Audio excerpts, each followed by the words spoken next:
Everybody good morning. Online कक्षा में आपका स्वागत है।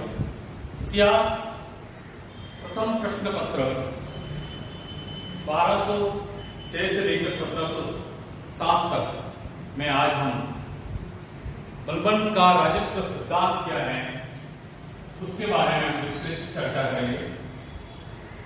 बलबन का राजत्व सिद्धांत अब यह है कि बलबन कौन था। दिल्ली सल्तनत की स्थापना 1206 में कुतुबुद्दीन ऐबक नामक तुर्क से द्वारा की जाती है। उसी प्रारंभिक जो दिल्ली सल्तनत की शासन व्यवस्था थी, जिसको ममलुक शासन व्यवस्था या गुलाम वंश के नाम से भी जानते हैं, उसका एक बहुत महत्वपूर्ण शासक था बलबन। 1266 से लेकर 1286 ये फिर इसका जो शासन का वर्ग है या शासन उसने किया है इन वर्षों में किया, लेकिन उससे पूर्व इल्तुतमिश के पुत्र नासिरुद्दीन मोहम्मद का शासनकाल है। नासिरुद्दीन मोहम्मद उसका जो शासन पीरियड है वो शासन पीरियड है 1246 से लेकर 1267। इस पीरियड में अधिकांश समय बलबन ने वजीर के रूप में काम किया, यानी प्रधानमंत्री के पद पर कार्य किया। एक प्रकार से माना जा सकता है कि नासिरुद्दीन मोहम्मद के काल में संपूर्ण शासन व्यवस्था को भी संचालित करने वाला बलबन 1266 में बलबन शासक बना। बलबन ने उन सभी खामियों से, उन चुनौतियों से परिचित था जो नासिरुद्दीन मोहम्मद के समय में, और उसमें सबसे महत्वपूर्ण थी वो ये थी कि उसके काल में इल्तुतमिश के बाद में सुल्तान पद की गरिमा को कमजोर और एक ऐसी शासन व्यवस्था जो संपूर्ण रूप से सैनिक तंत्र पर आधारित हो और उसका अत्यधिक केंद्रीकरण हो। ऐसी स्थिति में उस शासन व्यवस्था के लिए आवश्यक है कि उस शासन व्यवस्था का जो सुल्तान है वो योग्य हो, और न केवल योग्य हो, उसकी पद की प्रतिष्ठा भी बनी रहे। इल्तुतमिश के बाद में इस प्रतिष्ठा में कमजोरी आई। रजिया सुल्तान एक योग्य शासक होते हुए भी, लेकिन चूंकि वो एक महिला थी और उसके जो अधीनस्थ उलेमा या शासक थे, उन्होंने उसकी शासन व्यवस्था या उसके सुल्तान पद को स्वीकार नहीं किया। 29 साल के बाद उसको पद से निर्वाचित होना पड़ा। तो बलबन ने आते ही सबसे महत्वपूर्ण कार्य यह किया कि सुल्तान पद की गरिमा या प्रतिष्ठा को कैसे स्थापित किया जाए।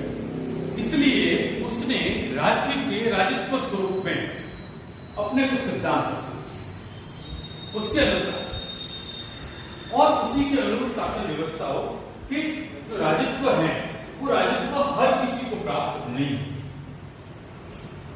किसको प्राप्त हो? सुल्तान पद के लिए आवश्यक है कि वो क्या हो, न केवल योग्य शासक हो, योग्य शासक को आवश्यकता है, उसके अलावा उच्च वर्गीय भी हो, यानी वंशीय सर्वश्रेष्ठता राजत्व की पहली शर्त रखी है। और इसने न केवल सैद्धांतिक रूप से बल्कि अपने राजत्व को अपने शासन काल में क्या किया, उसको व्यवहारिक रूप दिया। अपने आप को भी उसने ईरान के सबसे जो उच्च वंश था अफरासिया उससे संबंधित किया। दूसरा, उसने राजत्व को निजामती इलाही कहा है, यानी ईश्वर का प्रतिनिधित्व का, और जो शासक है वो उस राजत्व को प्रतिबिंब के रूप में उपभोग कर रहा है। तो जनता के लिए आवश्यक है देवी सिद्धांत के रूप में राजत्व को प्रस्तुत किया, और राजा को उस देवी सिद्धांत को इस धरती पर पालन करने वाले के रूप में माना गया। इसलिए जो प्रजा है उसके लिए आवश्यक है कि वो राजा के अधिकारों को माने, निजामते इलाही के रूप में। दूसरी उसने कहा निरंकुशता। राजत्व की दूसरी बड़ी विशेषता थी निरंकुशता, यानी कठोर रूप से, निरंकुश रूप से शासन व्यवस्था को संचालित किया जाए। क्या किया जाए? इसके लिए क्या है? दूसरा ये भी था निरंकुश,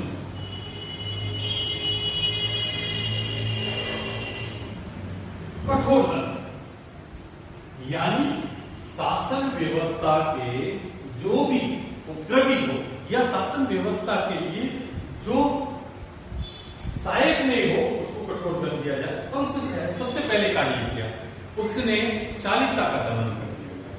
जिस चालीसा ने इल्तुतमिश के समय में राज्य को पुनर्गठित करने और विस्तारित करने में योगदान दिया था, लेकिन इल्तुतमिश के बाद का जो पीरियड है, विशेष रूप से 1236 से लेकर 66 के पीरियड में उन 40 तुर्क सरदारों ने शासन व्यवस्था में सुल्तान पद को कमजोर किया।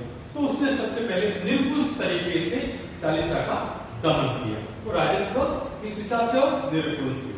तीसरा है जस्टिफाई, यानी न्यायिक हो, सबके लिए एक समान न्याय व्यवस्था हो, राजत्व न केवल केंद्रीकृत हो, निरंकुश हो, बल्कि न्यायिक हो, और ये दिखना भी चाहिए।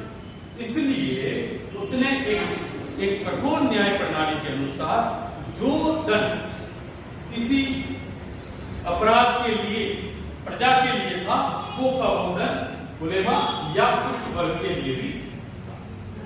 तीसरा, उसने ये कोशिश की गई कि राजत्व सिर्फ और सिर्फ सैद्धांतिक नहीं हो, उसने राजत्व को अपने शासन व्यवस्था में सम्मिलित करने की कोशिश की, और उसने ये कहा है कि किसी भी प्रकार से क्या नहीं हो, राज दरबार में हंसी मजाक नहीं हो।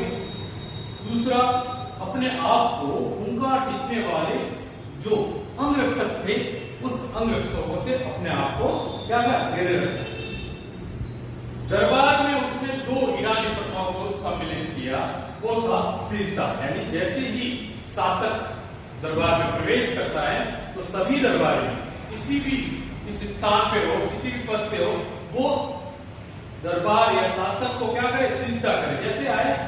और दूसरा पायरोज, जब कभी भी दरबार के सामने या शासक के सामने या सुल्तान के सामने किसी को अपने फरमान या फरियाद करनी है, अनुनय करना है, तो घुटनों पे बैठकर पायरोज पद्धति से ही करे। तो इस प्रकार की ईरानी परंपराओं को अपने राजत्व में सम्मिलित किया, ताकि क्या हो, सुल्तान पद की गरिमा बनी रहे, प्रतिष्ठा बनी रहे, और एक केंद्रीकृत और सैनिक वाली शासन व्यवस्था में सुल्तान पद की प्रतिष्ठा आवश्यक थी, और बलबल इसमें पूर्ण रूप से क्या हुआ, सफल हुआ। और अपने शासन काल के पीरियड में उसने उच्च स्तरीय सुल्तान पद और प्रतिष्ठा को बढ़ाने में सहायक रहा। यानी वो इतना कठोर था कि उसके पुत्र की मृत्यु के समय में भी वो दरबार में एक गंभीर व्यक्तित्व के रूप में अपने आप को प्रस्तुत किया, भले ही वो एकांत में रो रहा था। तो सुल्तान को हमेशा गंभीर रूप में या गंभीर रूप में दरबार में अपने आप को उपस्थित किया, ताकि जो दरबारी है वो दरबारी भी उसका फॉलो करे।